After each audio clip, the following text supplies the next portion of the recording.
Okay. So, Bismillah ar-Rahman ar-Rahim. We are starting on the topic of Shafa'at, intercession, inshallah.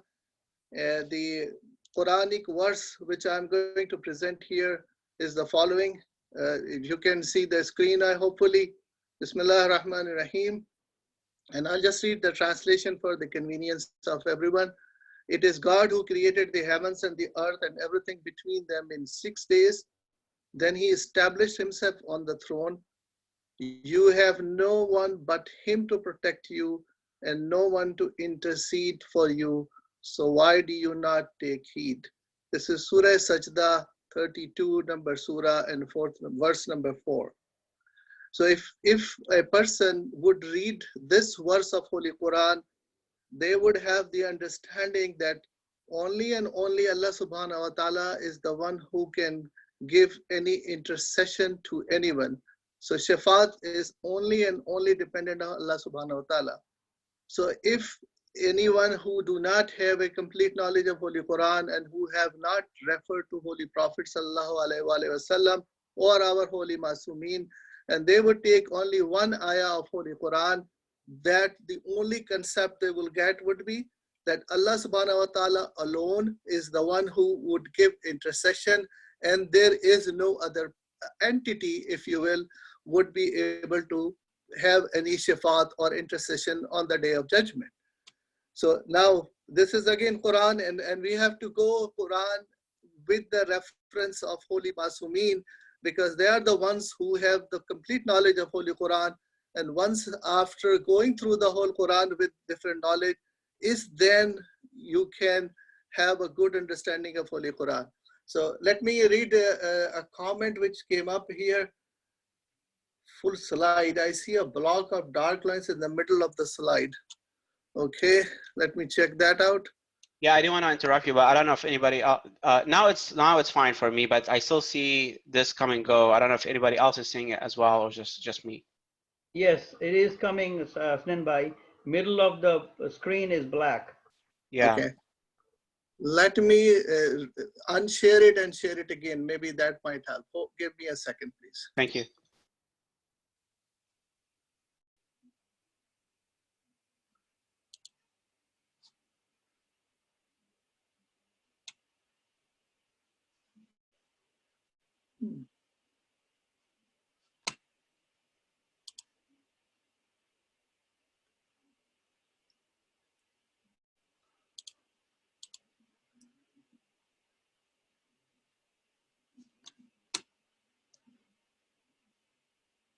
Is it better now?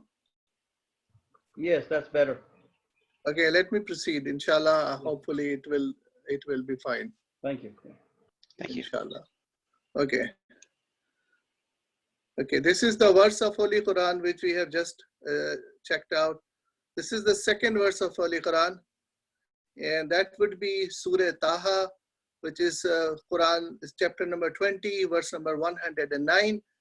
And this verse is again Holy Quran, which says, on that day, intercession will be useless except from those to whom the Lord of mercy has granted permission and whose words he approved. So now if you look up the first ayah, which says Allah subhanahu wa ta'ala is the only entity who would grant any intercession to one, and you just take that ayah and that make the understanding that Allah alone is the one who will give intercession, then you might have a different set of opinion. And then some people in the faith of Islam, they will go by that and they will understand it differently. Now with this second ayah of Holy Quran, which talks about that Allah will grant permission to those who he would approve. So with his approval, obviously, he would grant approval to some other entities. He didn't define here who are those entities. And there will be other entities who would have the permission from Allah subhanahu wa ta'ala to give intercession or shafa'at to the others. So that's the second ayah. Now let's look up this third ayah of Holy Quran again. This is Surah Al-Anbiya, 21st chapter, verse number 28. He knows what is before them and what is behind them, and they cannot intercede without his permission, indeed they themselves stand in awe of him. Meaning, again, this is also supporting the second ayah which we have just recited and discussed. This is the third ayah which supports the same philosophy, meaning Allah subhanahu wa ta'ala is the one who would grant permission. Without the permission of Allah subhanahu wa ta'ala, there will not be any shafa'at. So we have to understand very, very clearly that the entities who are going to offer intercession, Shafa, on the day of judgment, obviously, are the ones who would be doing only and only with the permission of Allah subhanahu wa ta'ala. There is another discussion on this topic. Why would Allah give the permission to these entities and what are those purposes and the mercy of Allah subhanahu wa ta'ala? But that's a different discussion and we can get to it if we have additional time for that. But right now we need to understand that Allah subhanahu wa ta'ala, the first verse says only and only Allah subhanahu wa ta'ala is the one who gives intercession.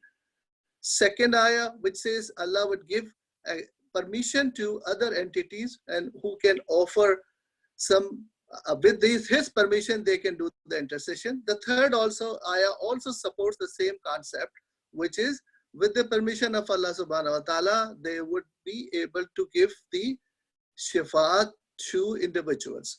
So now, based on that understanding of shafa'at and what is shafa'at and what does it mean and why would it be needed, we will try to get covered these topics during this discussion, inshallah. So up till now, is any questions?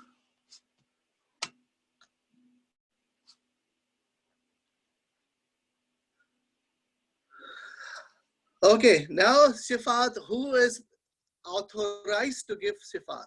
That's a very important question which usually comes into mind, and which question is, obviously they are prophets and imams. So in one line, and I'm not going into the topic of Nabuwa and Imama, and that's a very detailed topic, what is their responsibilities, right, who is appointed by Allah subhanahu wa ta'ala, why they have been done, but that's a separate discussion. Just one liner here. Prophets, major job of prophet would be to provide guidance to the mankind towards the path of Allah subhanahu wa ta'ala. And imams, they are the continuation of the guidance, to continue guidance to the mankind towards path of Allah subhanahu wa ta'ala after the time of prophet. Because prophet, our prophet, Hazrat Muhammad Mustafa sallallahu alayhi wa sallam, is the last prophet of Allah subhanahu wa ta'ala. So after him, there will not be any prophet. So for the continuing guidance, for the rest of the time when this universe will still be there, Allah subhanahu wa ta'ala wanted to keep a path of guidance which would continue till the day of judgment. And this is the path of imamat, and Allah subhanahu wa ta'ala has given the authorization to imams as well. So who are authorized to do that? Prophets and imams. And this is just a very basic understanding of who are authorized to do that, and we will come into a little bit more detail as we go along. So now we have to understand something which I would like to try to get to it, that what are the, okay, before I do that, I would like you to all to go to chat window. I have given a message earlier also. I hope everyone knows where the chat windows are, and what I'm going to ask you are a series of questions. And I would like all of you to please answer me the questions. These are only yes and no answers. So this would gauge me that how, my audience are listening to me, or if there are any concern and questions, so I can understand that and we can address to it. So what I'm going to do is this first question, which is very simple. Are prophets and imams human beings? So if you can answer that question, and we can move on. I think few people have already answered, mashallah, great. Good job. So we already have a consensus, and I would like to know if someone has a different answer, would I like to address that in case if that is. All right. Okay, someone is writing this thing. Give me a second. I have to do something about it because somebody has wrote it on the screen itself, and now everyone is going to see that. I'm sorry who has done it. If you can identify yourself, I can ask you to please remove it if possible, because that's look very odd and it's not going to go away if this annotation which you have put down. So would you mind taking it off if possible? Whoever has written yes, if I really appreciate that. Thank you very much. And please do not write anything on the screen, because if you do, this will not go away. This will stay permanently on the screen and every slide will have the same answer. So please try to refrain that. Now I've disabled that anyway, so probably no one would have accidentally have a chance to write it over. All right, the next question. So we are all agreeing that prophets and imams are human beings, okay? So any doubts anyone has in their mind, please bring it now and we can go from there. Yes, Karar Bhai has written the answer, during their earthly life, prophets. Yes, during their earthly life. This is all we are asking about. When they are becoming the role models for human beings. So they are human beings in that respect. That's what we are talking about at this time. Do they have human feelings and desires, such as, I'll give you the desires first. Pain, hunger, thirst. They feel happiness. They feel sadness. These are all the top level desires which we have put on, which are normal as a human being. So what would be your answer? I'll just wait a few seconds and see if people have a different answer, which is, if I'm expecting somebody to say no. If you are all yes, then I'm fine with that, when we can move on. So we have established up till now that we agree on this fact that all prophets and imams were human beings when they were here in this world, and a living human being. And they also have their desires and feelings as well. So that means they would feel pain, they would feel hunger, they will feel thirst, they will get happy, they would feel sad. They have, other requirements which would come up. And let me go to the next question, and that would give me a, okay. Did they seek medical help when they are injured or sick? Anyone, please try to answer that question as well. And there are different traditions. We know, all of us knows about that in case of sickness. And I can give you an example of Imam Hussain alayhi salam and Imam Hassan alayhi salam when they got sick.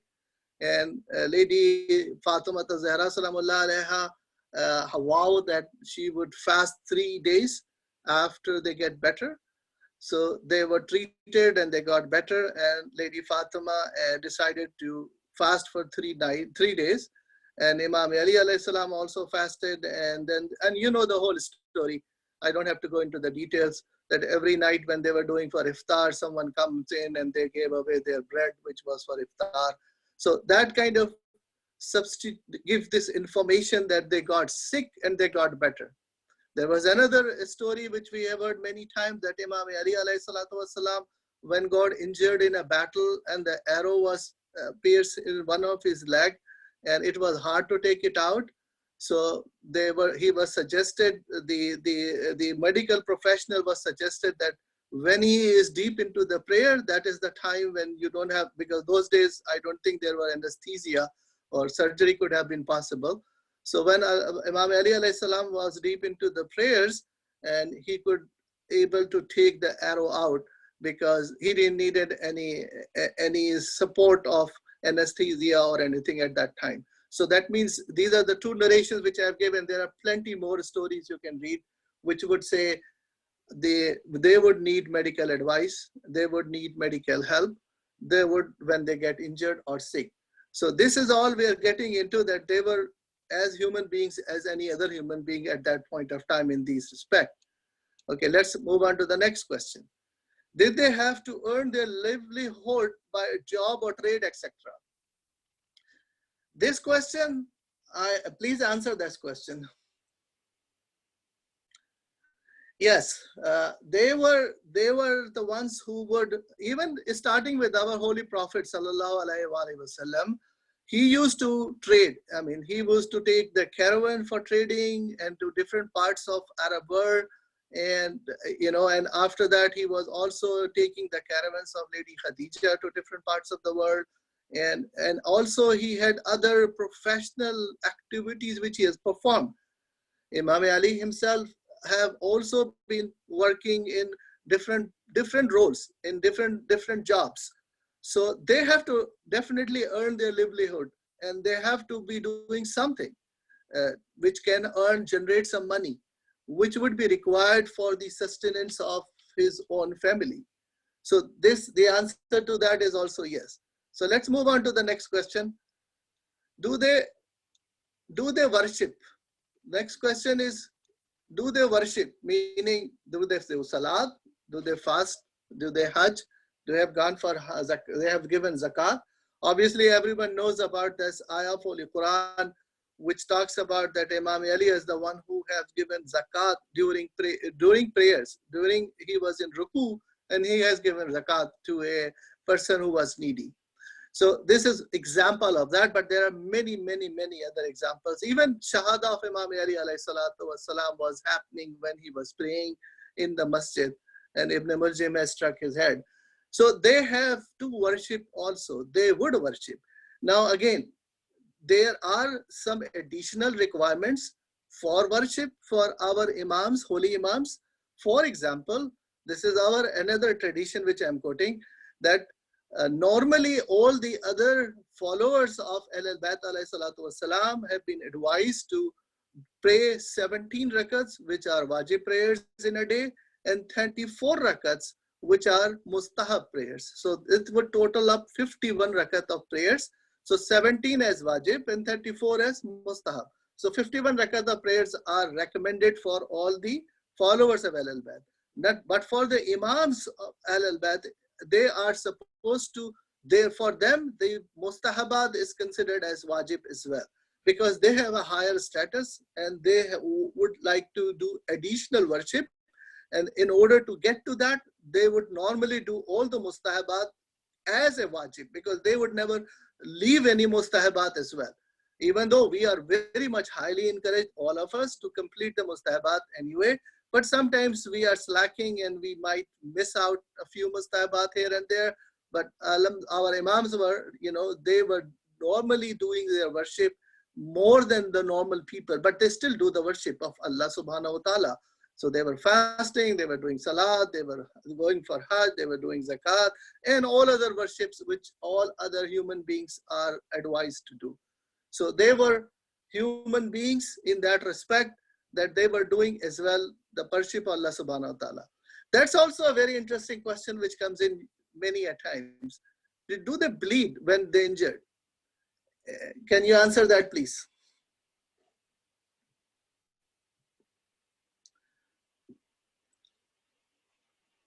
Yes, that is right. We have a lot of stories to share, even with our Prophet Hazrat Muhammad Mustafa sallallahu alaihi wasallam. When he had gone to, you must have heard the story about the journey to Taif. Taif was a small place outside of Mecca, and where he went to go for preaching.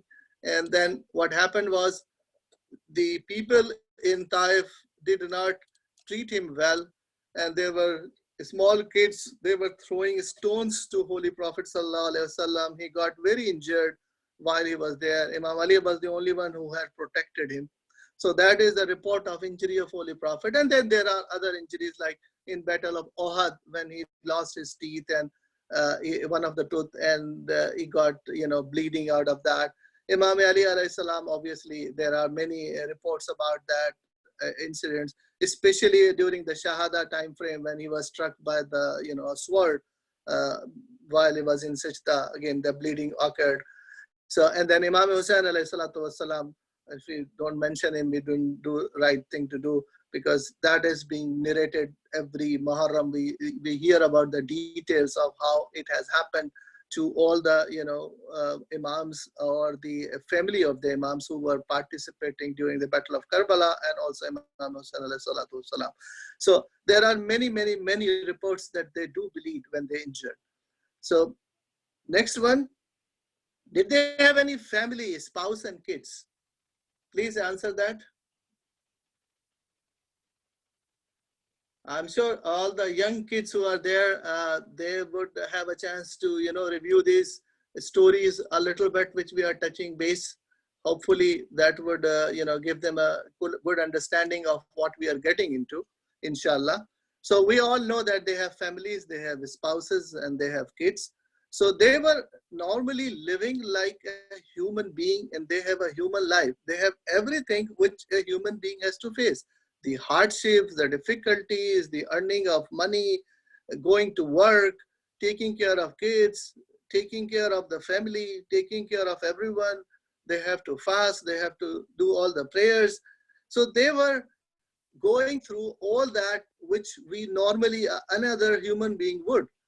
So did they have to financially support their family? Another question. Yes. And why? Because we have many reports for that. And Imam Ali, when he used to work in a Jewish men, garden of giving water to the dates trees. So he was earning his living to the families. And that's how he was having financial support for his family. So let's move on to the next one. Were they buried in graves? If they have occurred their death or shahada, were they buried in graves? Please answer the question. Good. We have seen rawdas of our holy imams, and they have been buried in graves for sure. There are a lot of traditions which talks about that, how it was done, what are the details of that, where it was done. Except for the grave of Holy Lady Fatima Zahra, where most people have ideas, but no one knows for sure where she was buried. Most of the other Masumeen, we know where they were buried, and we can go for pilgrimage at that location.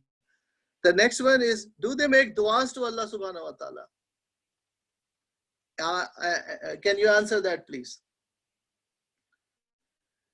Good, mashallah. So they have to make du'as to Allah subhanahu wa ta'ala. That means because they worship Allah subhanahu wa ta'ala, He is the creator of universe, He is the creator of mankind, He is creator of all entities. So He is also the creators of our holy prophet and our holy imams. So they have to make dua to Allah subhanahu wa ta'ala for the removal of hardship, for other people, for other creations, and also for themselves. If we go through the du'as of, let's say if we go to Sahifa Sajjadiya, and I'm sure everyone knows what Sahifa Sajjadiya means. This is the book of dua from Imam Ali Sajjad, Imam Ali Zainul Abdin alayhi salatu wassalam. So this is the book of, du'as from Imam Ali Zainul Abdin alayhi salam, and you know how his life used to be, a very difficult life in that respect, that he didn't have a chance of openly preaching. So he was using the method of dua, which would be useful for the other mu'minins. If they read the dua, they can understand the bounties which Allah subhanahu wa ta'ala has given.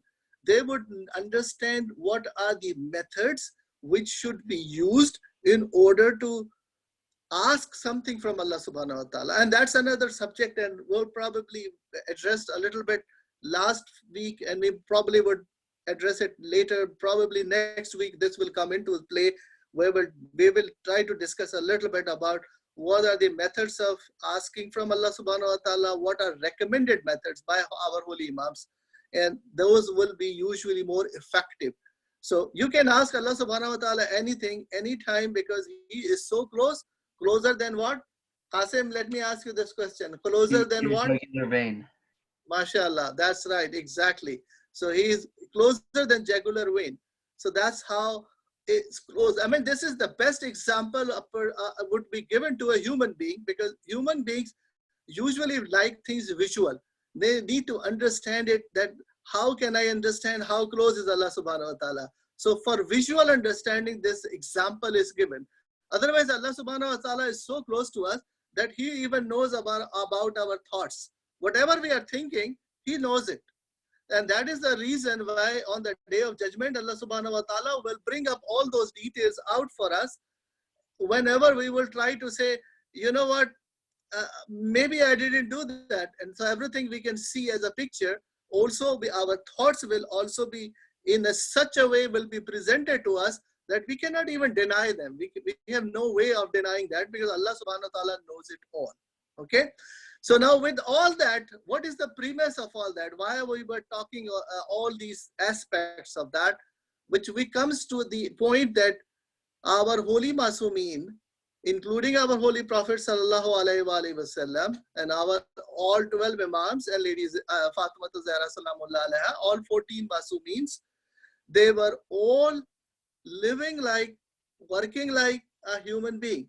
So they have pains, they have difficulties, they have to do the earnings, they have to, do all the prayers to Allah subhanahu wa ta'ala, and they always seek methods of getting closeness to Allah subhanahu wa ta'ala. So these were all the attributes, I mean, not all of it, but we have covered only a few of them, which we have talked about, that kind of give us an impression or understanding that how close or how they were human being. They were a normal human being. We were in this world, which have to face the difficulties, which like could have possibly get sick, possibly get hurt, possibly can have to earn their living. If they don't have the money, they cannot buy food. If they don't have the food, they have to sleep without a food, hungry, but they will still feel all those difficulties. So don't think that our holy Masumeens did not have the effect of any of those. They were also facing all these difficulties, calamities, if you will, and hardship, if you will, like any of us would in situations that. So that is the understanding of these discussion which we have come to this point. So have that conclusion. Anyone has any question up to this point, so we can move on to the next one.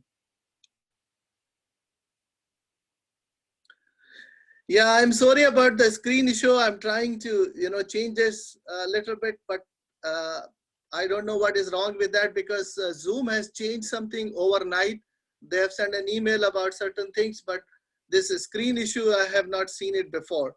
So if that is a problem, I don't know. What I can do is I'll see if I can slide a little bit and you will be able to see that. I don't have a lot of stuff on the slide, so it will be easier for you to read, inshallah. So next question, the next slide we have, what are some of the attributes associated to our holy Imams alayhi salam? So some of the attributes, not all of them.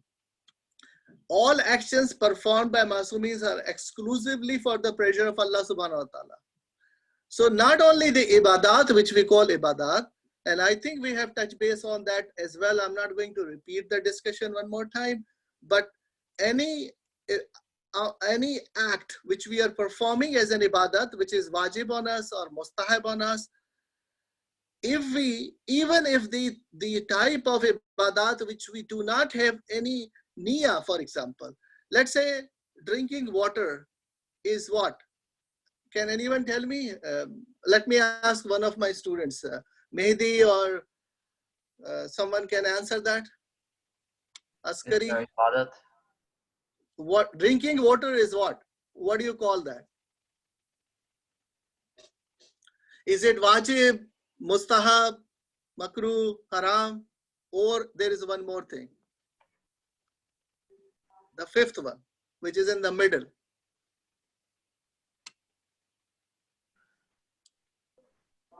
Mehdi Hussain, Mehdi, your brother is Askari with you. He knows the answer.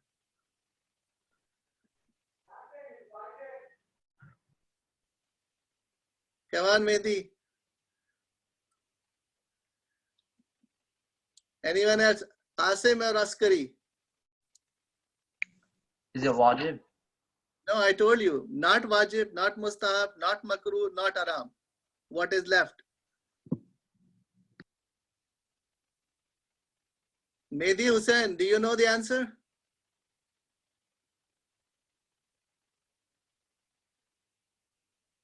We have discussed that in detail, and Askari have given me, your brother Mehdi, your brother Askari has given a very good answer. It's mubah. Mashallah. Who gave that answer? Qasim. Qasim, mashallah. Good, Qasim. Thank you. Yes, mubah. Okay, mubah is something which is, it's not wajib, it's not mustahab, it's not haram, and it's not makruh. Mubah, meaning it's okay, it's allowed, right? Allowed, okay. It is mubah. Yeah, that's, I think everybody understands that clearly, right? Now, if we do a act which is a mubah, and then if we are doing an act mubah act with the niyyah of seeking closeness to Allah subhanahu wa ta'ala. And this example, I know everyone knows about this example, and I'm not going into the detail of that example, but I'll just very, very briefly touch top high level base on it, which would be that Holy Prophet was invited by a companion to go to his home. He visited him, he had dinner there, and it was a new home. So he was showing his home, and Holy Prophet appreciated a lot. Then he saw an opening on the wall, and he said, "What is that opening for?" And the companion replied that this opening is for the air and sun to come into the room.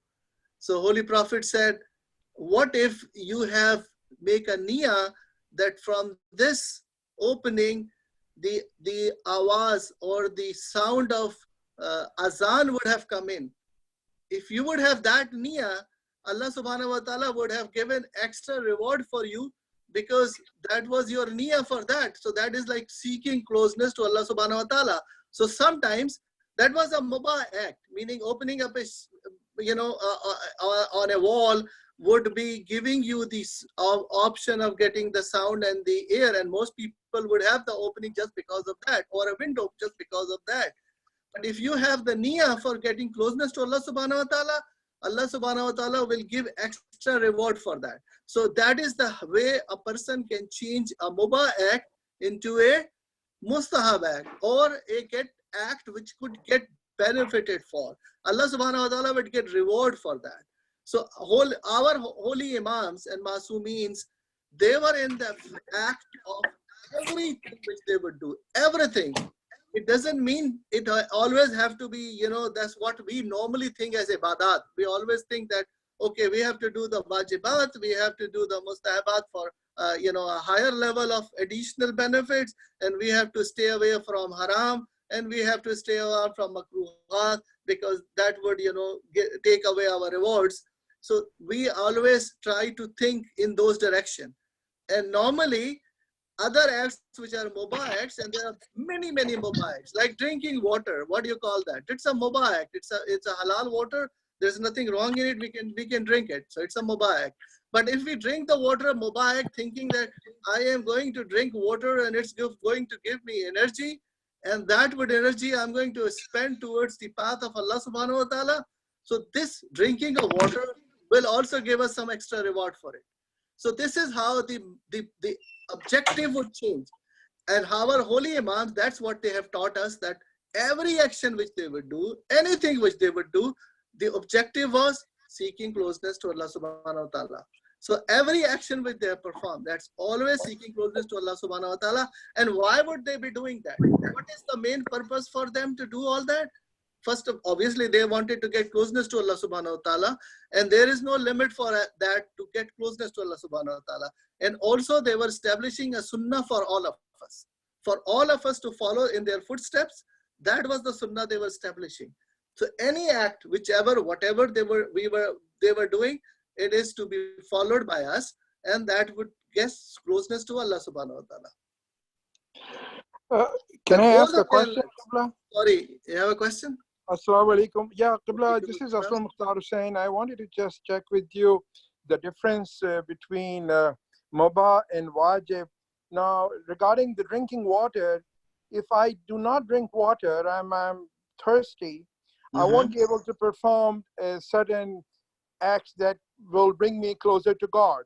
And, and more importantly, that it is going to prevent me from sustaining life. And life is the gift of God. So that becomes, why doesn't it becomes in wajibat? And the wajib basically, because when you drink water, if you don't drink water, you're not going to sustain your life. If you don't sustain your life, you are going to reject God's gift to you. So my question is that why it is not considered wajib? And then you can have with the niyat that the next act that I'm going to do is because of this thirst that I'm going to quench, I'm going to do something good. So you will have in wajib some kind of a sawab also, because you are doing wajib to sustain yourself.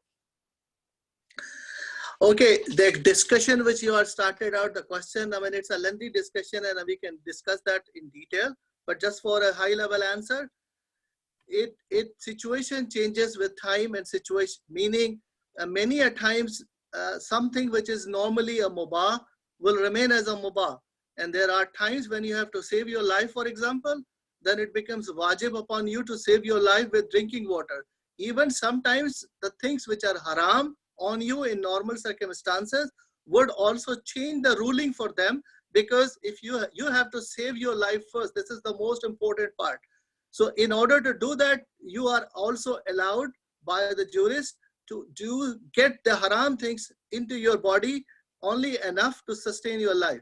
So this is how the Sharia kind of determines the situation. So it's always based on the situation. We were just talking about, we're not getting into details of how a mubah can become a wajib, and sometimes a mubah can become haram, and the changing of the rulings for a person, that depends upon the situation. So again, we are not getting into the discussion of changing the rulings, because that's not the objective here. We just mentioned it, that there are methods of changing certain things. The most important part here we were discussing was to seek closeness to Allah subhanahu wa ta'ala. MashaAllah. The objective of everything which we do should be getting closeness to Allah subhanahu wa ta'ala. Subhanallah. Yes. So the next point, I think, also gives the similar situation where we talked about closeness to Allah subhanahu wa ta'ala. You know, every act of worship which we do, which is seeking closeness to Allah subhanahu wa ta'ala, and our holy imams, they always wanted seeking closeness to Allah subhanahu wa ta'ala, which is qurbatam ilallah. And okay, someone has wrote a question. Hold on a second, let me read that. One can eat pork if it becomes eat to say, yeah, fine. That is right. That what we just talked about, that sometimes haram becomes wajib upon you to save your life. So basically the same thing. The next one, they keep themselves away from all filth, disobedience, sins, and all shirk. This becomes a very, very, very, very important point. Besides the obedience of Allah subhanahu wa ta'ala, besides the qurbatan ilallah part, this is also extremely important, that if a person has in their mind that they wanted seeking closeness to Allah subhanahu wa ta'ala is their prime importance, the purpose of their life, why they are alive, why Allah subhanahu wa ta'ala has created us, is to worship Him, get closeness to Allah subhanahu wa ta'ala. In order to keep that, we have to remain away from sins. And what are sins? Sins are filth. And this is how it's been explained, that for example, we are drinking water and that water is pure and clean. There is no harm, that is mubah, anyone can drink it. And that's your water, it's not stolen or anything. And with your own permission, you can drink that water. Now, let's say, for example, the point comes that you see that there is a drop of poison put into the glass of water. And now you know it and you can see that. What will happen? Now this glass of water brings in front of you and now you are asked to drink it. Would you be able to drink it? No. Would you drink? No, you don't. Why? Because you know that there is a drop of poison in there and that might kill you, right? So it will physically hurt you in order to drink a water which is poisoned, correct? So our holy imams was up to that level because of their purity. They were up to that level, they can see physically the effect of sins. If someone is doing sins and they are disobedience to Allah subhanahu wa ta'ala, they can see their real faces, because that sin would transform them into something else. They would not look like a human being, they would look like something is filth in them, in their system, because they have been kept on doing sinning to Allah subhanahu wa ta'ala. So disobedience to Allah subhanahu wa ta'ala make that thing different, looks different. And because of their level of purity, they can see that. And if someone is at that level where they can see the filth, they can see how the sin affects others, they will never, ever, ever go closer to any filth. They will never, ever go closer to any sins. They will never, ever go to anything closer than disobedience to Allah subhanahu wa ta'ala. Yeah, and that is also doing zulm to themselves. because they would know this was going to harm us. So this is what our holy Masumin want us to look like. That means we are supposed to be getting away from sins just like our holy Masumin used to. Because if we love Allah subhanahu wa ta'ala, if we seek for closeness to Allah subhanahu wa ta'ala, we would be in a position also to see sins as they are. I mean, in a physical manner, we would be able to see sins. And then we will try our best to stay away from it. For example, let's say we are going to a place, and this is a real life example. You walk into a building where there are a lot of people in there. And you see everyone nice and tidy and everything is good, and you don't have a problem looking at them. But let's say if some of them has been infected with coronavirus, COVID-19, unfortunately, we have no eye to see them. There is no vision yet been invented which can able us or allow us to see those people who are infected, right? If we would be able to see them, what would be our first desire would be? Anyone? If we are able to see someone is infected with coronavirus in a building and we are going to walk into that, what are we going to do then? Yeah, we would probably decide not to even go in there because we are able to see them, right? And I'll just take that example and apply it to a point where Imam Sajjad was doing the tawaf of Holy Kaaba, and he was able to show one of his companions the real figures and faces of people who were, getting the tawaf of Holy Kaaba, because they have the ability to see exactly what people looks like. Meaning, if someone is getting involved in something which is disobedience of Allah subhanahu wa ta'ala, their whole psyche or background, or if you will, you can say aura is a better word, aura is changed, and then aura can be seen by our holy Imam, and that can also be done by somebody who is staying away from disobedience of Allah subhanahu wa ta'ala. Allah would give them the option of having those kind of vision where they can see someone who would be doing disobedience of Allah, and they would stay away from them. Next one, they keep extra care of all creations of Allah subhanahu wa ta'ala without any discrimination. This is something very interesting, that not only they would care about the worship of Allah subhanahu wa ta'ala, all the do's and don'ts, they were also always very thoughtful of all the other creations. In their position, whenever that happens, and they have so many stories about it, that if someone comes to their door and asks for something, if they want something, they would not ask even a slight bit that are you a Muslim, are you followers of Al-Bayt, or are you a Jewish, or are you a Christian, or you are a Kafir, or whoever you are. At least if they are a human being, they would have a right to ask, and they would gladly give them away whatever they have. Because if some human being is coming to their door, they're supposed to oblige them, give them something away. Not only human beings, they were also being riwayat. There are so many traditions which talks about that they were also very kind and caring for other creations of Allah subhanahu wa ta'ala. So name a few other creations, Qasim. Qasim, Yes. can you hear me? Qasim, yeah. Yes. Who are some other creations of Allah subhanahu wa ta'ala? The jinn. MashaAllah, jinns. Any else? Anything else? Animals. Okay. They're also creation of Allah subhanahu wa ta'ala. And even insects are creation of Allah subhanahu wa ta'ala. And any other life, like plant life, also creation of Allah subhanahu wa ta'ala. So there are many more options of creations of Allah subhanahu wa ta'ala. So they were very kind to all creation of Allah subhanahu wa ta'ala.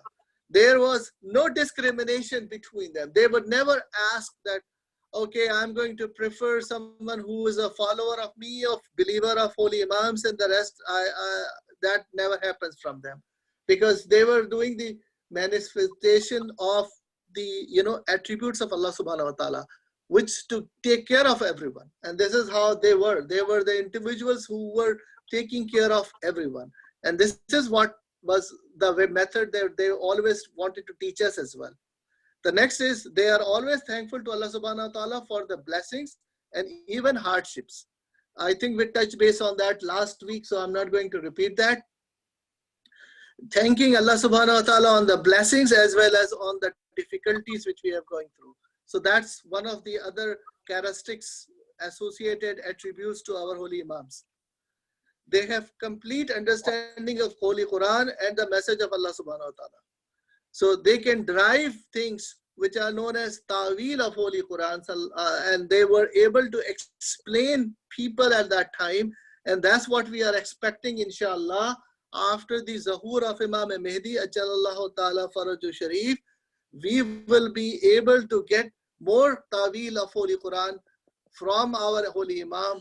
And that is what we are expecting, that unsolved mystery at this time for the human mankind will be solved when our holy imam, inshallah, will reappear, and he will give us the complete understanding of Holy Quran, and he will do ta'wil of Holy Quran in order for us to get advantage of the Holy Qurans which Allah subhanahu wa ta'ala has already sent us.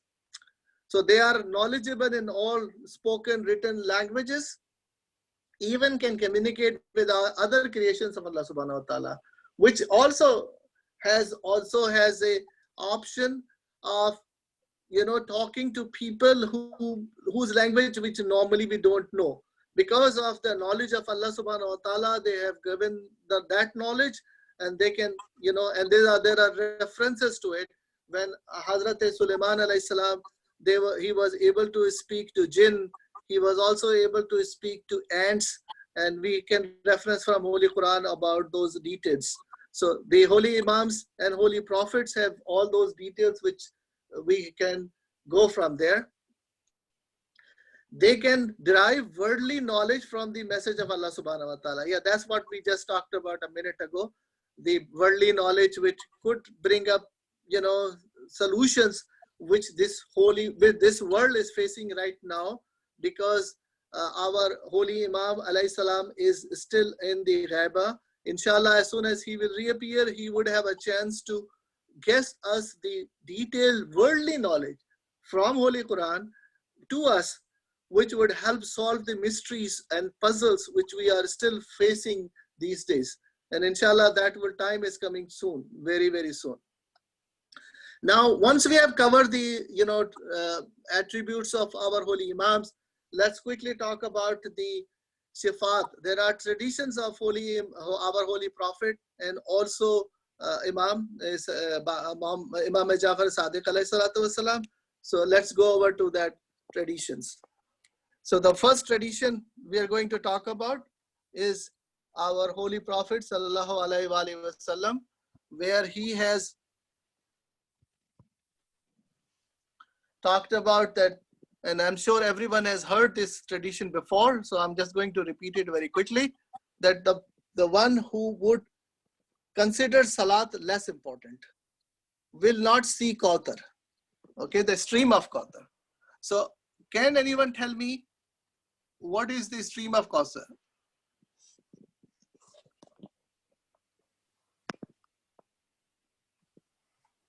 Can anyone speak up, please? What is the stream of Kauthar? No answer? In Jannah. Well, it's just before Jannah. It's the time where people would be gathered after the, you know, at the day of judgment. That is the place where they can get Shafa'at. But that is the stream of Kauthar. And the Holy Prophet is very clearly saying here that one who would consider Salat less important will not be meeting us at spring of Kauthar. Okay. And second hadith is also not very different, which is Imam Jafar Sadiq alayhi salam. And he has reported to say during at the time of his deathbed, we was getting ready to leave this world, get shahada, and the last thing he wanted to talk about was, I am concerned about the one who do not consider salat a priority, will not be eligible for our Shafa'at intercession. What is that supposed to mean? Does it mean that people who pray not 5 times a day, maybe 3 times a day or twice a day, is that what he means here? No. No, he doesn't mean here. So he's not even saying that people who pray 5 times a day. Is that what he means here? No, he doesn't mean just praying 5 times a day is good enough. No, that doesn't mean that. He doesn't want to talk about that. He is saying people who do not give priority, salat a priority. What does that mean? Can anyone explain to me, please, that praying, what does that mean? Yeah, there is a good comment here. Sister Marzia is saying praying on time. Salat comes first, okay? Those are very good messages. But do we know that if we have to meet someone in this world, let's say you wanted to see the governor of the province or the mayor or the CEO of your company, they have graciously invited you for something to meet with you, right? So in order to have a meeting, let's say if you have a 5 p.m. meeting, you would try to be ready and be there at least 15 minutes before the meeting would start. So you cannot be late. You should not be late. You will be ready, you will be prepared, you have all your notes, you have everything ready. And because the governor or that great person has given you the time to see you. And it might be like for 2 minutes, maybe 1 minute. Maybe he would not even be able to talk to you one-to-one. And he might be addressing to like 15 people sitting in the room, and you are one of them. Maybe you never had a chance to even address him directly, but you still prepare yourself so much in the worldly affairs. So what is stopping us if we are going to get ready for meeting who? The Lord of the Lords, the creators. The Creator is talking directly to us. He would give us an opportunity to speak to him directly. And we know for sure that whatever we say to him, it will get there directly without anyone in between. This is how the position we are in when we are praying to Allah subhanahu wa ta'ala. So not only that, when we pray and then just do our duty, okay, and this is, I mean, sometimes I'm so surprised when people comes and ask this question. So what is the last time of Salat-e-Zuhr? And you would be surprised when somebody say, what do you mean by last time of Salat-e-Zuhr? That means you have to pray just 4 rakat of Zuhr and your prayer is not qada? Is that what you're thinking of? So why do you wait till the last minute? What if we are dead before that? What if we are not even alive to pray Zuhr or Asr and Maghrib time comes in? And then are we going to go from this world with the, responsibility of praying Zuhr and Asr because we were dead and we were not able to fulfill our requirements, which we were supposed to be doing? It is obligation on us. Allah subhanahu wa ta'ala don't need our prayers. It is us. We have to be very cognizant of the fact that is important for us. We should be ready for that. We should be always preparing ourselves on time to pray. Now, there are other rules which I'm not going to go here about the Salat-e-Jamaat. And if you don't pray Salat-e-Jamaat and if you're praying individually, what are the rules for that? Please pray not only on time, but on the time of fazilat. Fazilat means the best of the time when you have the prayer. Let's say the Maghrib times it's at 8:49, for example. So we should be ready on Musalla at 8:45, just ready for the Salat Azan to happen. And if we have to do the Azan, we do it ourselves. Do the Azan on time and pray on time. Make sure that we pray on time.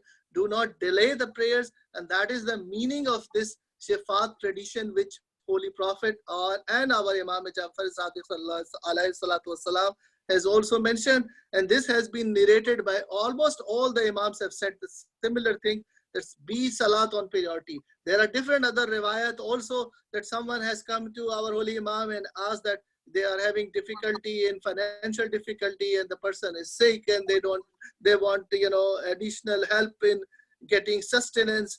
Things of all those difficulties, and Imam has been replied, please pray on time, please pray on time, please pray on time. That was the only answer the Imam was giving. So how this is unimportant to us? Why don't we understand this? And then one last thing we should remember, that this time which we are going through, because of the lockdown issues, we are mostly staying home and mostly we have a chance of praying on time. Why don't we take advantage of that? Why don't we say that, okay, Allah has given us this opportunity. We inshallah will take the best out of that. We are going to pray on time and never be late. Never be late. And this is the time. We are still in the month of Shaban. The month of Ramadan is right upon us very, very soon, inshallah.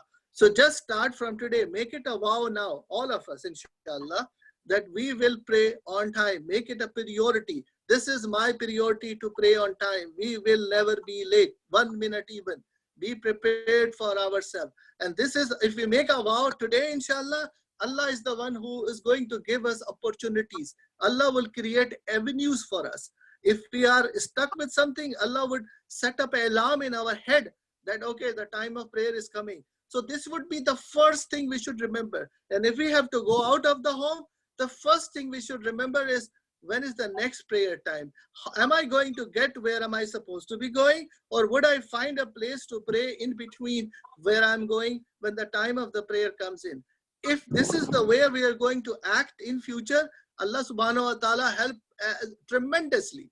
We don't even know the extent of the help which we are going to get just by playing on time. Just a very simple thing. We can all do it very, very simply, very, very easily. And I want all of you, please, I request you humbly, and to myself and to everybody else, please offer your prayers on time and be ready for it. A few minutes before the prayer time, just be ready. Do the wuzu, prepare yourself, get to the musalla, get yourself ready, and just wait for the time of the prayers to come in. As soon as the prayer time come in, pray for Allah subhanahu wa ta'ala and ask all the, whatever you desire, just ask Allah subhanahu wa ta'ala. He's the only one who can give us the everything what we want. So now the conclusion. It will take only a few more minutes and inshallah we'll be done. So the conclusion. Shafa'at intercession with the permission of Allah subhanahu wa ta'ala is for those individuals who are convinced on usul-e-din AQAID with logic and clear and complete understanding. Okay, this is very, very important because this is the conclusion of our discussion of today. So first thing we have to understand is very clearly that we need to understand every part of usul-e-din.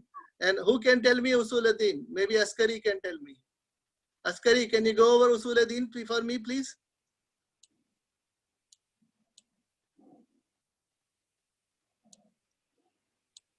Can my Haj Hasnain, can my son Ali do it? Yes, please, go ahead. Go ahead, brother. Go ahead, Haj. Ahmed. Yes. Yes, Ahmed, go ahead. Can you do it? Ahmed will do it now. Yes. Yes, please. عدالة. No. أول شيء. Start with توحيد. نبوة. No, after Tawheed. عدالة. Yes, mashallah. Go ahead. نبوة. Yes. إمامة. Yes. قيامة. Qiyamah. Good, mashallah, mashallah. So each one of them, all 5 of them, usul-e-din, we are the ones who have to understand logically, not like because my father told me or it's written in the book or it's in Quran or my teacher told me. That's are not acceptable solutions. They will never be acceptable. The only thing which is acceptable is we have to stand behind it. Stand behind meaning what? If somebody asks you, please explain Tawheed to me, you should be able to give examples logically and convince, not only convince that person, explain to them. Maybe they agree with you, maybe they don't agree with you. But at least you are convinced that Tawheed is what is Tawheed? What is mean by Tawheed? You'll be able to explain it to them. And that is not the explanation which a 5-year-old would do. As you grow older and you have more knowledge, we should be able to explain more and in detail. So first of all, Tawheed, again, Adal, Nabuwa, Imama, Qiyama, everything one at a time, we should be able to explain logically to others. And that is one of the main purpose of these online courses which I have started out. And Alhamdulillah, we are making a lot of progress. We are being touching base on Tawheed, inshallah. And once we are done with Tawheed, definitely we will touch the other, faculties of Usul-e-Din, inshallah. So that is the purpose, that we should all, as a human being, as a follower of Ahl al-Bayt, understand every bit of Usul-e-Din logically, with understanding, with clear and complete understanding. So that is extremely important. I cannot emphasize enough of that, but that is how we should be taking seriously about it. If we have this understanding clearly, then we should qualify for the Shafa'at, intercession of our holy Ahl al-Bayt on the Day of Judgment. So that's the first part. Second part, who have tried to seek closeness to Allah subhanahu wa ta'ala in all our life, who has tried closeness. This is our prime importance. We know why we have been created, to worship Allah subhanahu wa ta'ala. If we have not forgotten this objective, and we always seek closeness to Allah subhanahu wa ta'ala for everything we do in our life, that is one of the other responsibilities we should be doing, and that would be counted for on the Day of Judgment. First, we should have a clear AQAID. Second, we should always have tried seeking closeness to Allah subhanahu wa ta'ala. Third, who have tried their best to fulfill their responsibilities towards all creations of Allah subhanahu wa ta'ala, including our relations. Meaning, who have worked very hard on getting closeness to Allah subhanahu wa ta'ala and also fulfilling the responsibilities. We all know that we are responsible for all the fiqh rulings which we have been assigned to us. Meaning, we have to follow everything for the taking care of other human beings, our relationships with other human beings, and all the other creations of Allah subhanahu wa ta'ala. So this is, we have to do our best. Maybe if we miss something, maybe there are holes in it. So we'll come to that in a second. The last part, who have sought tawbah, forgiveness for all sins, wrongdoings from Allah subhanahu wa ta'ala and creations of Allah subhanahu wa ta'ala. If we have done anything wrong, meaning if we have missed a prayer, we have done something wrong in the worship, if we have not properly done the fasting, we missed a fast. In order to keep the fast again, that would be right to make it up, to do the salat again, to make it up. If we haven't finished the Hajj, we have to make it up. All those we have to make it up first. Second of all, if we have any confusion, any issues to settle with any creation of Allah subhanahu wa ta'ala, if we have taken a loan from someone, if we have borrowed something from someone, we have to go back, return that, ask forgiveness. If you have hurt the feelings of your brother or sister, go and ask for forgiveness. Because until unless that person would forgive us, Allah subhanahu wa ta'ala is not going to forgive us. So we have to cover all these aspects. Usul-e-Din, getting closeness to Allah subhanahu wa ta'ala. Then we have to try our best to do our responsibilities. And we have to sort tawbah, forgiveness from Allah subhanahu wa ta'ala and from all the creations of Allah. And the last of all, who have tried to emulate the life of Holy Masumin. Meaning, we have tried our best to be something similar what Holy Masumins or Ahl al-Bayt have been doing in their life. If we follow all that steps, then we should be eligible for asking Shafa'at on the Day of Judgment. And then once we go through the process of, during this world, we have difficulties, we do tawbah, and we go through the process of death, and then get into barzakh. There are other things happening on barzakh. So the filth, which is impurities which have developed during living in this world, will go away during the process of death or before death. Sometimes people get sick, and sickness will remove some of their sins. During the death, the difficulty during death, that will also remove some of the sins. During the process of barzakh, that means this is a filtration, process is going on. Filtration is happening during barzakh also. And then comes the Day of Judgment. When that happens, we have covered all these 5 steps, and we have also been filtered through the difficult and punishment during this world and during the barzakh process. On the day of judgment, Allah subhanahu wa ta'ala wants all of us to go to heaven.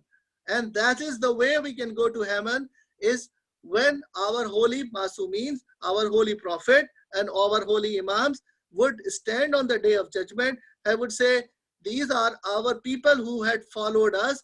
They used to love us. They have done everything right in their life, but they still not 100% clear to go to Jannah.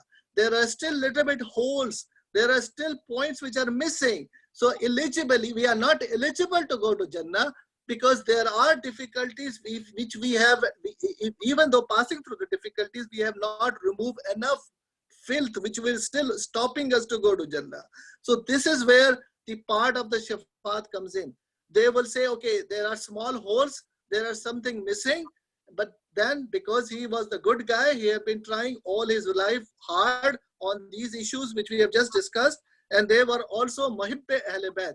They were the lovers of Ahl Bayt, and they were trying to emulate the life of Holy Masumeen. So Holy Masumeen, with the permission of Allah subhanahu wa ta'ala, remember, with the permission of Allah subhanahu wa ta'ala, they would come in and they would give us intercession, they would give us Shafa'at, and they would let us enter into the Jannah, inshallah.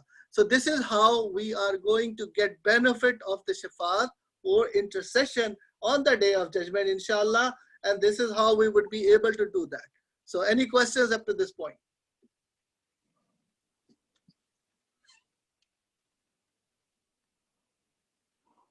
Well, the question I just saw that brother is asking is just Masumeen who can give us Shafa'at? Well, the answer to that is very simple. Definitely the best of the best people among us are the Holy Masumeen. Yes, they are the ones who are going to give us Shafa'at, but that is not the only people who will be giving Shafa'at.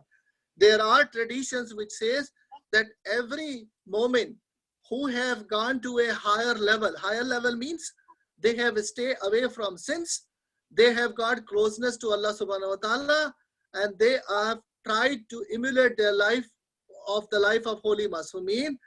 So they would be the ones who would also be given permission by Allah subhanahu wa ta'ala.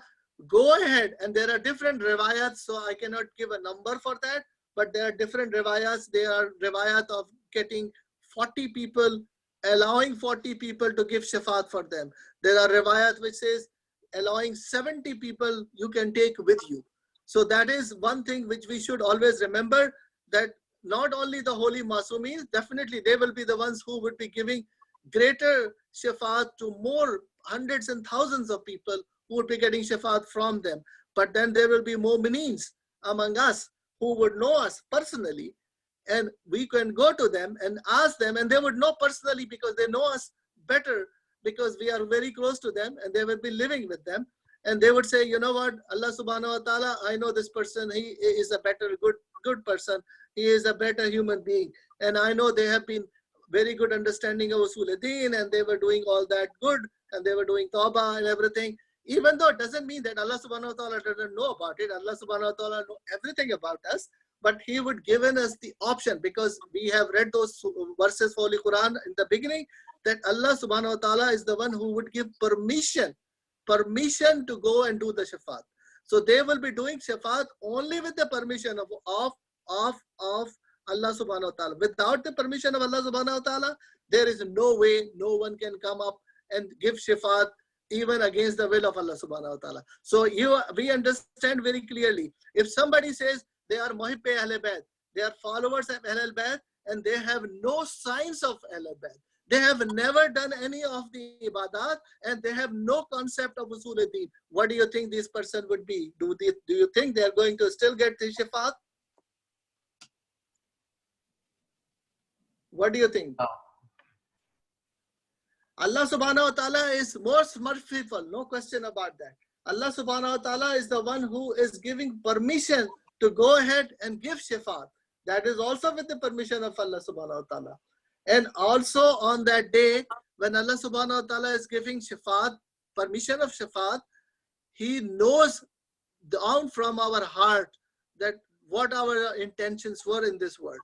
Did we really wanted to pray and we were missing for some small little things, and or we have never prayed all our life, and then now at the day of judgment we are saying, you know what, Allah, I love you very much and I always wanted to do the ibadat and were not able to do that. Because there on that day nobody can cheat, nobody can lie. Whatever it was in our heart, whatever is in our mind, we will be then in that position in order to say what we don't have to say, because everything is so clear and evident, and it's be known to all people around us will also know that this person is cheating or trying to lie, because nobody can lie on that day.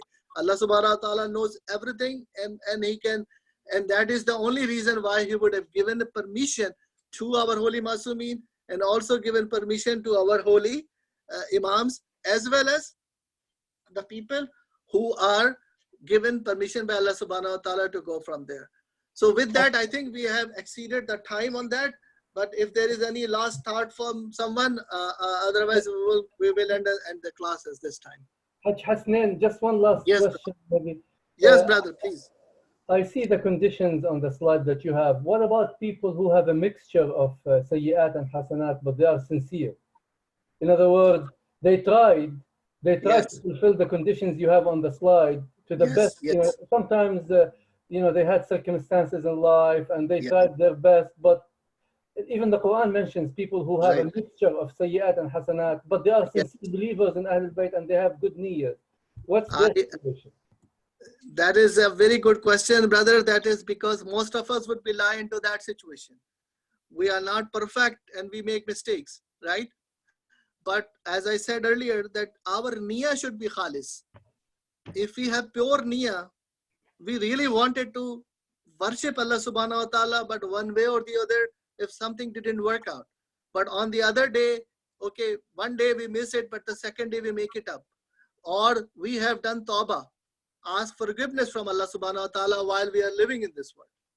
Some of these things are very important, meaning AQAID, nobody is going to stop us in doing the AQAID right.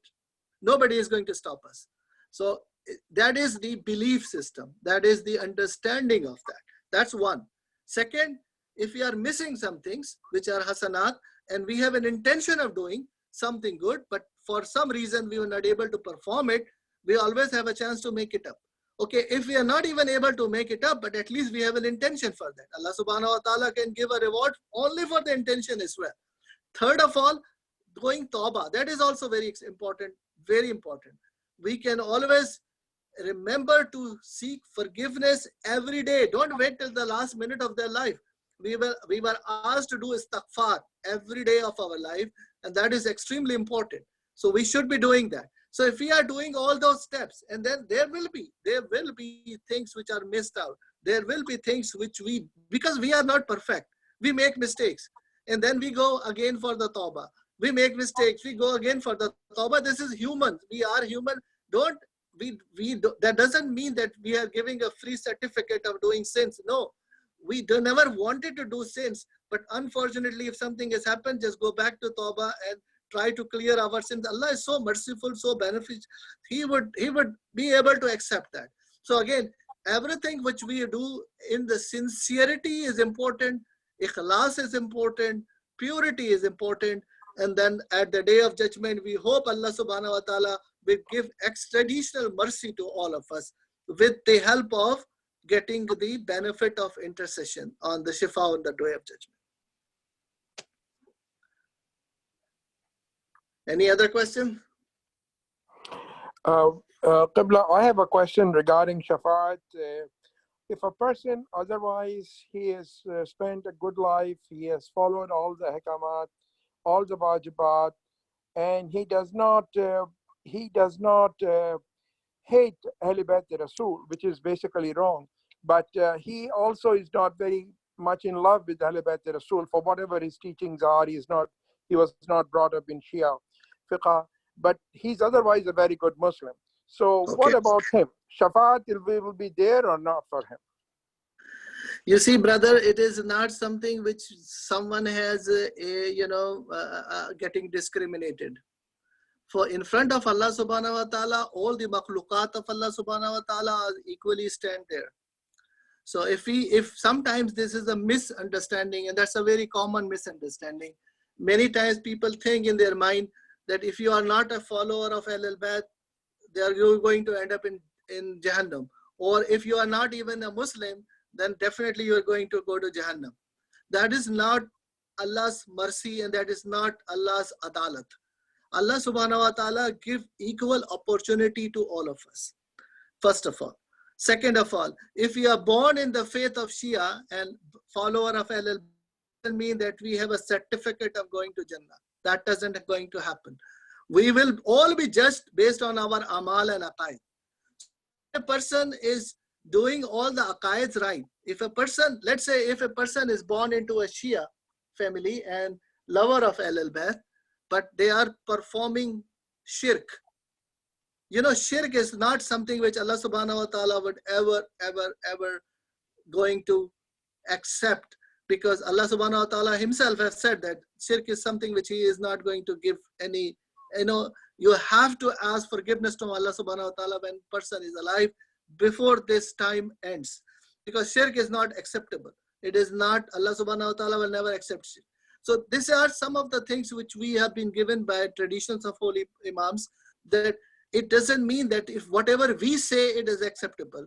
It is what Allah subhanahu wa ta'ala consider us. Are we real followers of Ahlul Bayt or not? That would be the question on the day of judgment.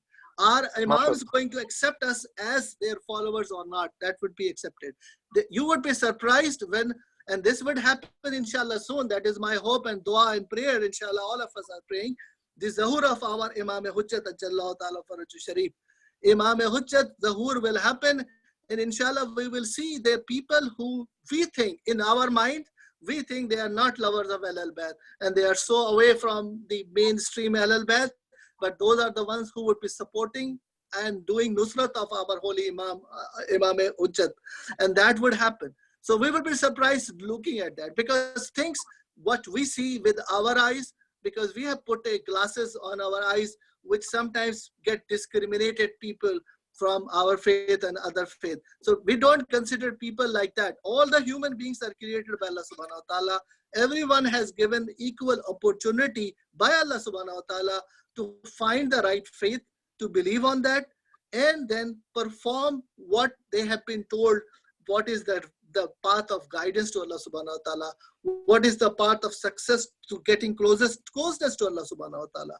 So this is how these things will be awarded, not by the groups which we have made ourselves, that these are the people who are, not followers of Ahlul Bayt, but they have praying in a different manner, or they are fasting in a different manner, or they love somebody else besides that.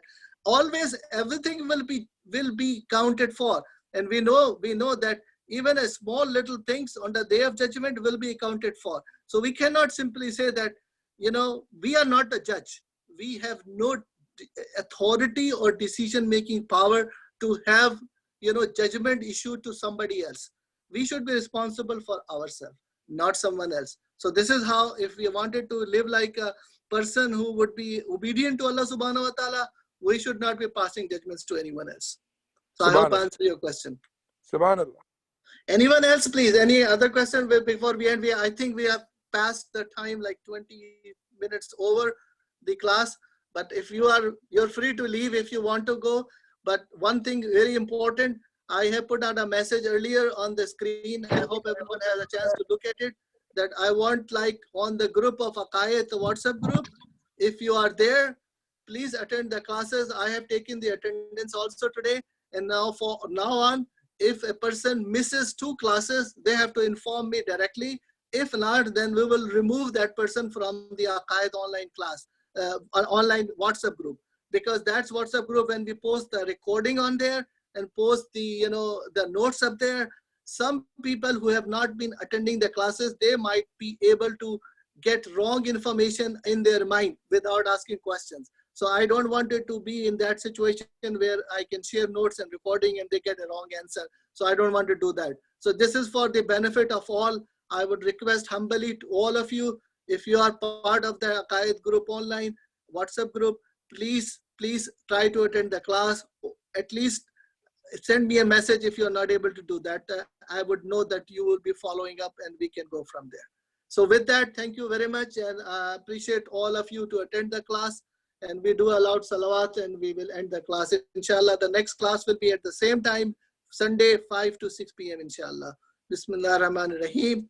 Allahumma kulli waliyaka al-Hujjat ibn al-Hasan salatuka alayhi wa la abahi fi hadha isa wa fi kulli sa waliyan wa hafizan wa qaidan wa nasiran wa dalilan wa aynan hatta tuskinahu arzaka tawat tamattu fiha tabila. اللهم اجعلني انصاري واعواني واتباعي وشيتي اللهم صل على محمد وعلى محمد اجل فرجه. So the next class topic we will continue with tawassul. After today we have talked about the intercession, Shafa'at, and we will continue with the topic of tawassul inshallah next time. Thank you. Allahumma salli ala Muhammad wa ali Muhammad. Allahumma salli ala Muhammad. Thank you. Thank you. Allah Hafiz. Allah Hafiz.